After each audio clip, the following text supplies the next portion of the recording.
Asculți Arturoteca Juniorilor. Matei citește un fragment din Aventurile lui Huckleberry Finn de Mark Twain. Cartea a apărut la editura Artur în colecția Classic Yellow.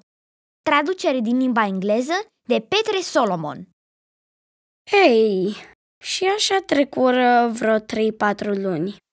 Acum, iarna era în toi.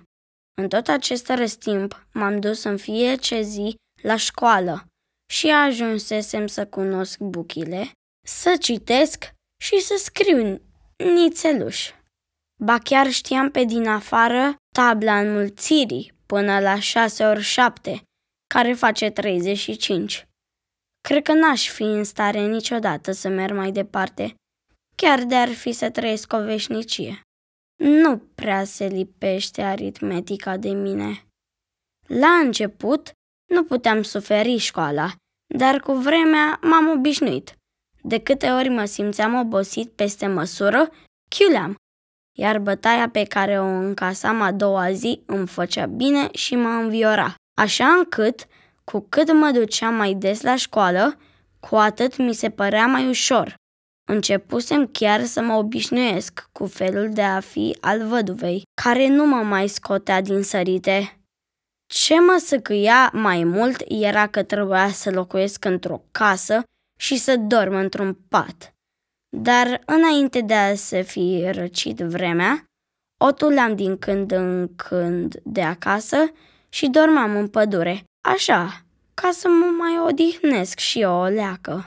Vechile apucături îmi plăceau mai mult, se înțelege, dar începusem să prind gust și pentru cele noi, așa, puțin tel. Văduva zicea că merg încet, dar sigur pe calea cea bună și că nu-i mai e rușine cu mine. Într-o dimineață, la prânzișor, mi s-a întâmplat să răstorn solnița.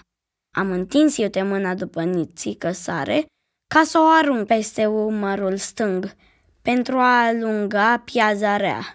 Dar domnișoara Watson mi-a luat-o înainte și m-a apucat de braț, zicându-mi: "Lasă mâna, Huckleberry, neîndemânaticule!" Văduva a pus o vorbă bună pentru mine, dar eram sigur că asta nu-i destul ca să alunge nenorocul. După masă am plecat necăjit și speriat, întrebându-mă ce o să mi se întâmple și când anume. Te poți feri de unele nenorociri, dar nu de o nenorocire ca asta.